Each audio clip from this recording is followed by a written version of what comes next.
Hey everybody, Asher here, back with some more Kerbal Space Program, where Sammy is stuck on the moon, but we have a lot going on here. So we're going to do a few different things this episode, starting by going back to the Eve Dervish. And what you can see here is something I didn't realize that you could do until very recently. If you focus on the planet, you can watch the apoapsis of your encounter as it goes through here. So what I'm doing right now is a mid-course correction during our orbit, during our approach to Eve. And as I accelerate here a little bit, you can see I'm not focused on my ship at all, but you can look much closer than I ever realized. And I played this game for how long? A few years, and I just now learned that you can focus on the planet and try and get your orbit in line here. So you may know and say, hey, wait a minute, we're a little bit further on than before. That's true. One reason there's been a little bit of delay in putting some videos out is because I've had to deal with some bugs. And I think some of what the bugs boiled down to is that I've never had two very substantially large missions flying at the same time and then trying to launch another mission as well, because the Eve mission and Duna missions on their own are okay, but trying to launch something to Jool as well simultaneously seems almost right out. So you can see we're trying to get our apoapsis down very low. Eve's atmosphere is about 90,000 meters up, and you want to do your air capture. Well, it's going to depend. Normally you want to do your air capture at around 80,000 meters, maybe a little less, like 75,000 meters. But we're going to be approaching Eve very fast because we're not doing a full, beautiful Hoffman transfer, or Hoffman transfer, I forget what it's called. I keep wanting to call it Hasselhoff, but that's not it at all. But regardless, there's that. Here is the matter there is that we're approaching Eve really fast, so we're going to have to be a little bit more aggressive in our air capture, so I hope we don't break the ship apart. But we'll get there, but for now you can see, and I've adjusted the settings on this video a little bit on import, so I hope it turns out okay. If it looks a little whitewashed, it's because I'm doing a night launch here. Because I had to, I felt to. But this is the station that is supposed to go to Jool, because we are right at our Jool launch window. And I had some serious problems getting launch systems to work here. In fact, I think part of what I'll need to do with my science is just get some of the heavier boosters, because I read something pretty poignant that makes a lot of sense to me, which is, why are you strapping all these boosters on the bottom if you're not going to have them going at full acceleration? That's pretty much just a waste of what potential you could be using for those rockets.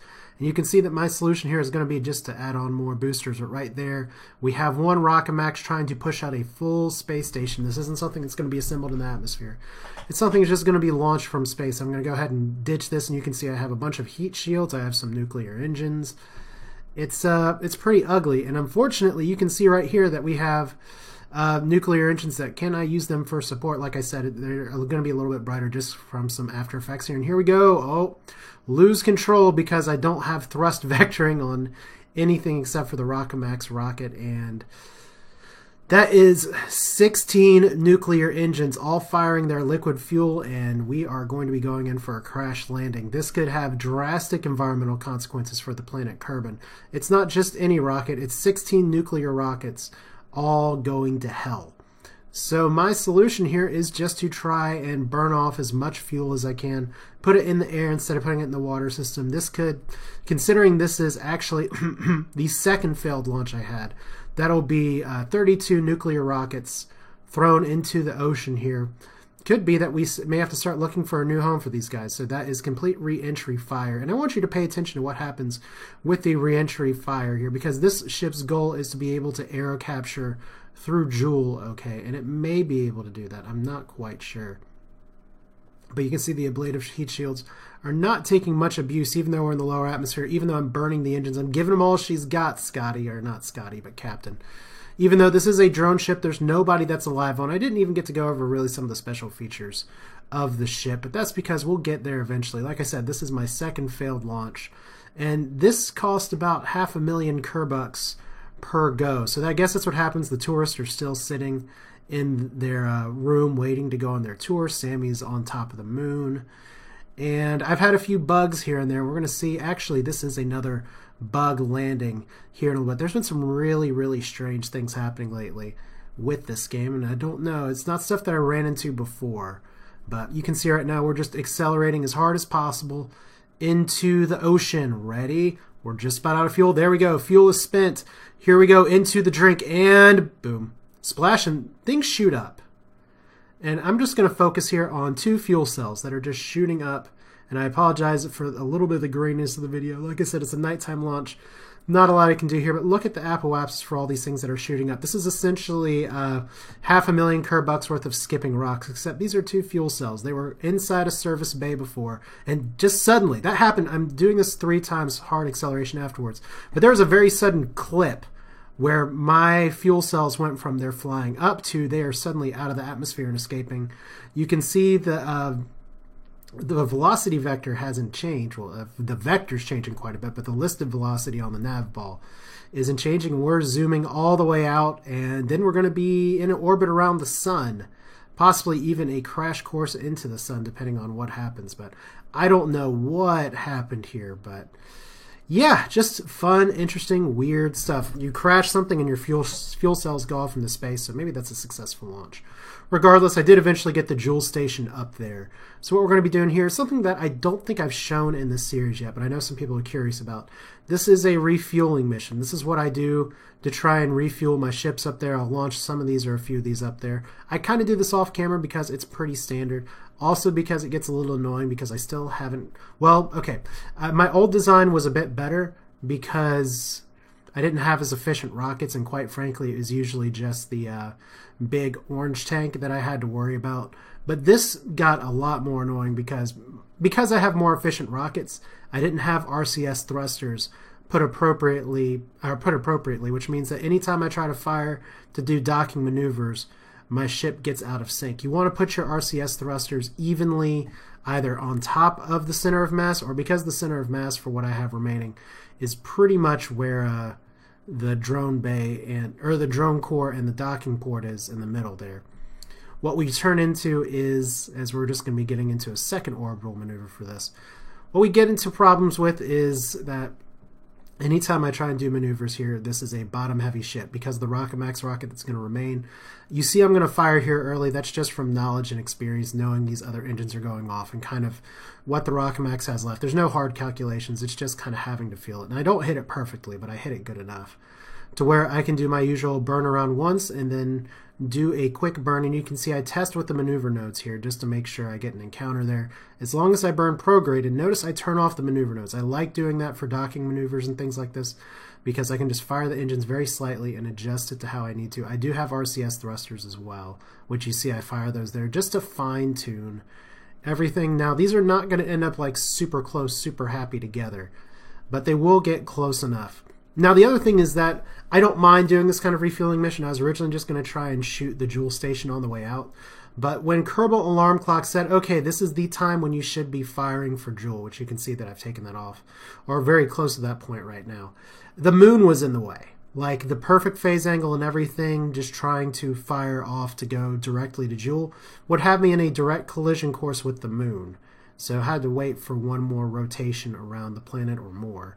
And this will give us more enough. So we're going to get away from the preliminaries here and just get right down to the meat of the business. Because it took me, I probably had to cut about 30 minutes worth of footage. Maybe not 30 minutes, but at least 15 of just me fine-tuning, trying to go a little closer. And this was a little tougher, if only because I want to get those 3 markers all in the same place. The center of the nav ball, the target, which is the large docking port, which I finally did unlock, and which you could probably tell from having the 4 stacks of engines, and the velocity vector on the nav ball, the prograde vector. And you can see here, anytime I try and translate, the front is going to be moving at a different rate than the back because of where I have the rotation, because I derped on where I put the RCS blocks. So that's no good. But as fun as it would be just to not have that, or just to put the one fuel tank on, the fact is that there's enough fuel on this system to completely refuel my nuclear space station. So that's what we're going to do. I'm going to be zooming in here a little bit. You can see that I'm trying to adjust my course up and down. Some people like to do chase camera on this. I don't. And I'm just trying to be really careful because I can make some RCS adjustments to the left, to the right, to the back, and to the forth to move that vector. But anytime I do, you run into problems just with the nose not quite going where you want to. Now these large docking ports are a little more forgiving than the smaller docking ports in terms of if you get them closer together, they tend to snap. So I can zoom this in here pretty well and it's okay. You can see that I'm veering to the left, so that's why I'm fixing that here. But otherwise, the biggest thing about docking is just take it slow. in real life docking procedures, if you're going 0.1 meters per second, you're going really fast.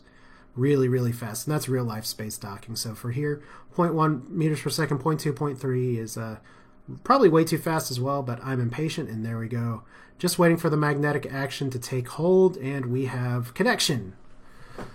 All right, and you'll see that we're going to do the same fuel transfer thing that we did before. So you right-click on one of the fuel tanks, and then you alt-right-click on another fuel tank, and I'm starting from the back here just to make sure that I can get everything in here. Once again, because these are nuclear engines, you do not need oxidizers. That is a change from beta 0.9 to the 1.0, 0.01, 0.02 updates.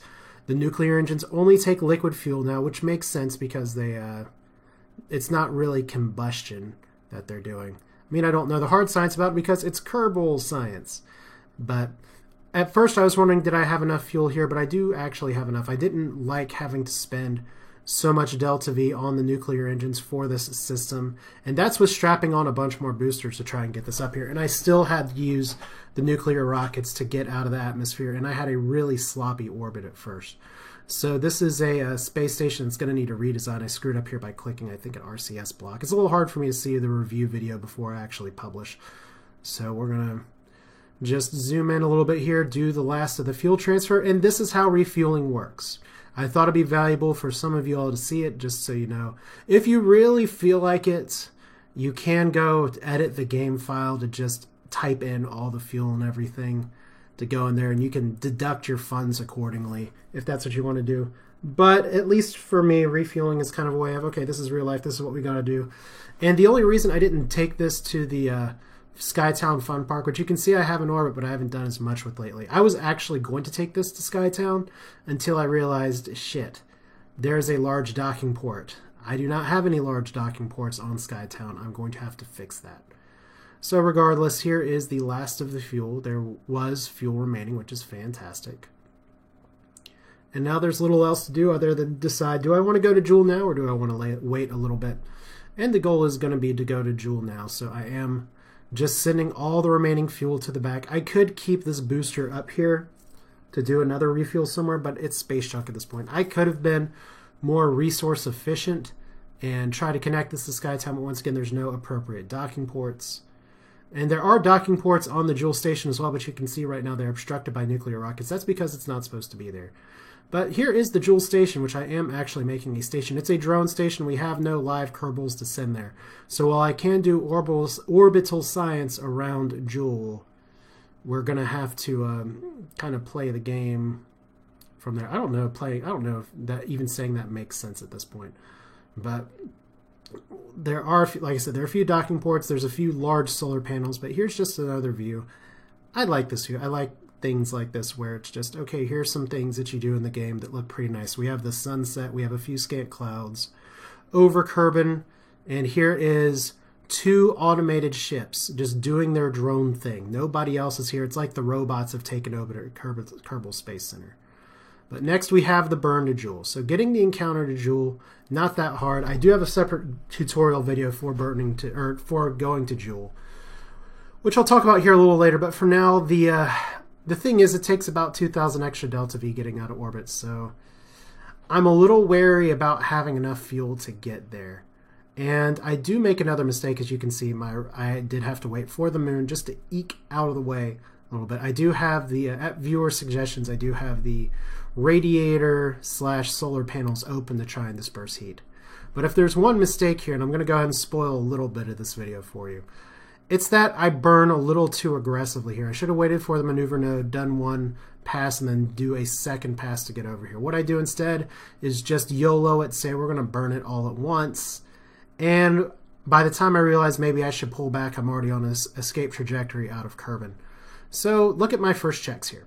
I noticed, hey, wait a minute, I'm losing ablative shielding that I'm going to need for Joule. Why am I losing ablative shielding? The one that I'm not losing, of course, is the one on the very front. Turns out, I didn't know this, but turns out the heat shields will actually act as heat sinks. I don't know if that's how it's supposed to work, but because I had to burn my nuclear rockets really hot to get out of here before, all the heat is just passing into those heat shields, and you're going to notice the ablative shielding is going to go down, down, down. So that's not great. But we can spin this time. At least first off, you can see my ship because it has a nice glow of an outline. It's probably a good thing there's no Kerbals in here. But this is also where I'm starting to think, okay, I'm worried about fuel. Maybe I want to throw another refueling mission. I just hit an escape trajectory out of Kerbin. And I guess what I could have done was hit the retrograde marker and just put myself back in a slight orbit. But that's not with a human at the wheel. That's a robot at the wheel saying, yes, I definitely have enough fuel, probably, possibly available to make the remaining trip. So you can see we're just going to keep going. I'm burning the engines as hot as I can. I'm not even running at full thrust anymore. But we still have the overheat markers going. Is anything going to explode, or is all of the heat just going to pass forward through the fuel tanks into the heat shields? Because it's, once again, they're getting cooked right now. And I'm in space. There is no atmosphere 170,000 meters above Kerbin, but we're already shooting out beyond Duna, so we're almost there. And the thing is with Jool is that it's really easy to get captured in the Jool system entirely because of the fact that Jool has such a big sphere of influence. The tough part is making sure your maneuvers are precise enough to get where you need to go from there. So here's our system going any way, shape, or form. We're going to have to see if this works or doesn't work. But here is ours, getting ever so closer. Our fuel is really, really low. We're going to have to make one more course correction on the way there. And to be honest, I'm not 100% confident that we'll have enough fuel to make that course correction. But here's the ship. We do have an encounter with Jool barely, but I want you to see what happens to the heat shields. Because I don't play with Deadly Reentry for now. I'll have to add that in a separate playthrough. But here is our ship. It's not glowing. It's now out of Kerbin. And there is one very happy heat shield and 4 burned out heat shields. Let me say that again. The heat passed from the fuel tanks to the heat shields from the back. I don't know if that's working as intended, but that's certainly what happened here. Which means this may fry into a crispy cheese of whatever when we hit Jool anyway. So that'll be fun to see. But for now, here's the moment that everybody has been waiting for, or at least some people have been waiting for.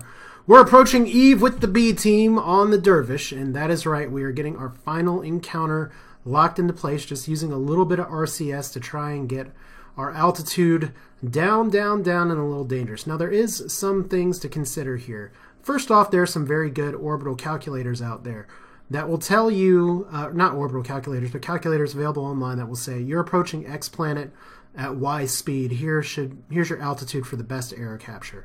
Unfortunately, a lot of those have not been updated for Eve because Eve has had some substantial changes in its atmosphere. Specifically, when going to from point 9 to point 1, they changed the relative density of atmosphere as you went up. What it means is that the surface pressure on Eve is still 5 atmospheres compared to Kerbin's 1 at sea level. But it is easier if you start from the upper atmosphere to go out. Typically, probably in the air capture range, there's not too much of a difference. But whereas, because we're going at a more aggressive burn towards getting to Eve, and we're not encountering it at a full, correct orbital transfer where we met Eve on the other side of the sun, what it's going to boil down to, maybe quite literally, is that we have to go deeper into the atmosphere than maybe I'm a little more comfortable with, just to get a good orbit in place. And part of that is because we're going faster than we otherwise would. And that does make a difference in terms of what velocity you hit the planet at. The idea of having the edge of your transfer, your bilateral transfer, if that's what you want to call it, into Eve on the other side is that you're typically going slower relative to Eve. Because don't forget, Eve's going at a velocity, Kerbin's going at a velocity, and then there's your own velocity going around the sun, and those all have to be sort of taken into account. But regardless, this ship is designed to slam feet first into the atmosphere as we are now in the upper atmosphere. You'll notice that I talked about before doing a robots reassembly kind of as we're just looking to see. We're doing not quite a polar orbit, but I'm not calling this a sloppy orbit. This is the orbit we're going to work with, though. I was going to put the transfer stage towards the front and do a little bit of reshuffling with the docking ports, but I'll be honest, that would be the best practice. We don't want the two heaviest parts of the ship being on opposite sides. We want the heavier parts towards the front to keep things stable, especially with the tiny docking ports, because this was launched before I had unlocked the larger docking ports. But what we get instead is we are going down to 73,000 meters and counting. Our periapsis is still there. I don't think we're going to get grabbed by the atmosphere. You do not want to go. You normally don't want to go below 70,000 meters when you're trying to get into Eve orbit. At least that was the old saying once upon a time. But what happens here instead is, well, we are burning like a crisp. The heat shields are holding. Nothing on our ship is catching on fire, despite the fact that this ship just wants to nose up. And I don't want to start trying to adjust everything too much because that'll make bad things happen. But it does mean that the ablative heat shields are not quite being super effective for the rockets back there. So that's a little sad. Maybe I'll lose some nuclear engines on the transfer stage. Maybe we'll have to send a rescue. But those things were supposed to be behind the big heat shield, but this ship is bowing ever so slightly into the atmosphere. But it looks like we're just about at an orbital inclination and we're about to hit the periapsis. We may have nailed this aero capture quite perfectly. And there we go. We are in orbit of Eve. Now we just have to start going up instead of down. And our periapsis, this is where Eve gets dangerous. We are in the upper atmosphere at about 70,000 meters, sure. And you can see right there, 75, 6, 7, 8. We are going back up. Now, the other part is that if you go too low, you can go up a little bit and then you'll get knocked back down. That is a common problem for Jool. That's even a problem a lot of people run into with Duna. If only because in Duna, you have such a thin atmosphere, you have to really aggressively aero capture or bad things happen. But right now, we do have a highly elliptical orbit. Once again, that is my goal here, so we're doing fine. We also have a non-equatorial orbit. That's fine as well, because I'm going to be sending one satellite out. Maybe the only downside is it could be a little more difficult to get a Gilly encounter, but I think we're going to figure that out. But I just want to point out one more thing that's just a point of frustration. We just slammed into one of the thickest atmospheres in the solar system. And we are about to get out of the places we're on fire. Not only did none of our ship get destroyed, so kudos for that, as there's a nice view of the Eve cloudscape. But we barely lost heat shielding. So let's go over this again. I had a Jool space station whose heat shields nearly gave out because my ship overheated while I was launching it. We hit Eve. The heat shields pretty much do nothing. That's something that I hope gets tweaked by the developers in the 1.0.3 patch. Or maybe I'll have to just install Deadly Reentry myself and make that a thing. But regardless, good news! We are at Eve. Now, some of you may have noticed some peaks poking up over the clouds. Some people would say that the peaks that are around here are some of the best places to land on Eve because you can save about 5,000 delta V just by landing on those instead of on sea level because of the thickness of the atmosphere. But our station is a one-way trip, and we're going to be sending somebody down there forever. Heart. So we'll see how that goes. But regardless, that is pretty much going to be it for now. This is Asher. We are around Eve. We have another station on the way to Jool. It may be a derelict pass-through station, but at least we're not losing any Kerbals in the process. We've spent a lot of our budget to get here, but next episode is going to be about taking care of the things we need to take care of at Eve. And then I think we're just going to have to pass some time and bide our time as we hope to bring some people home and see what decisions we're going to get next. And more importantly, see if we have permanently destroyed the planet by launching a bunch of nuclear rockets into the ocean, or if the ocean can handle it, or if there's going to be a big cover-up. Who knows? But that's it for now. Thanks for watching. Thanks for sticking around.